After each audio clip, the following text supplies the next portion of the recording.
Everyone's vocabulary is different. Your vocabulary usually depends on the amount of reading you've done over the years, and your understanding of how to figure out new words when you read them. For this video, we'll talk about two ways to discover the meaning of a new word: word parts and context clues. Using word parts to figure out the meaning of a word consists of combining the meanings of various parts, like the root, the suffixes, or the prefixes, to make a new word. Let's start with an example. The word we're using is monochrome. We can see two word parts. There's chrome, the root of the word, and mono, the prefix of the word. If you remember that the prefix mono means one, and the root chrome means color, then you can get an idea of what monochrome means: one color. So a painting done in all shades of gray may be described as monochrome. Word parts can be used for more than just normal vocabulary.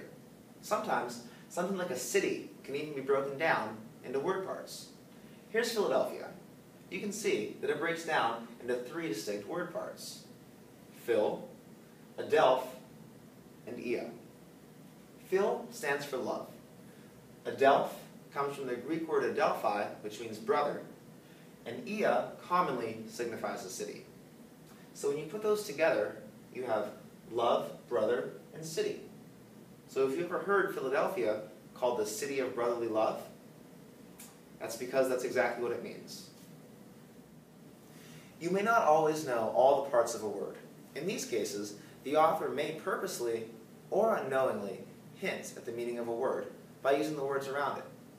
This can be done in various ways: by comparing, contrasting, using cause and effect, elaborations, associations, adjectives, or positives. With a comparison or synonym, a word with the same meaning as the unknown word is given.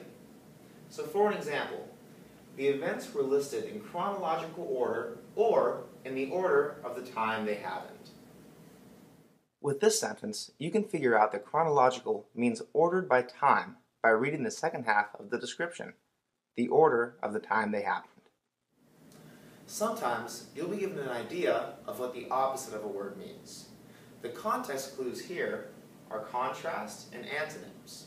So for example, she looked anxious about the upcoming test, but her friend didn't look worried at all.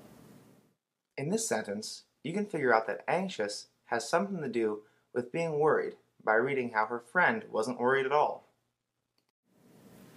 For a cause and effect context clue, the author may hint at a word meaning through a cause and effect relationship. For example, since Greg was a poor marksman, he completely missed the target.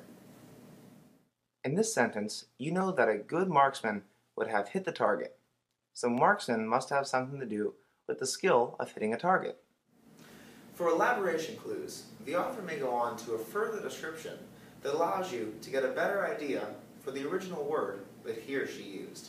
For example, the sarcophagus was ancient and was starting to fall apart.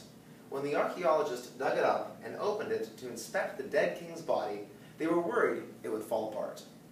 While you may not know what a sarcophagus is in the first sentence, later on you realize that a sarcophagus holds dead bodies and seems to be something like a coffin.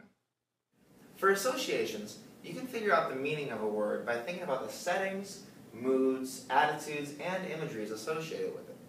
For example, the mist was thick and it was nearly pitch black in the Caligonus forest. You could barely see your hand in front of your face.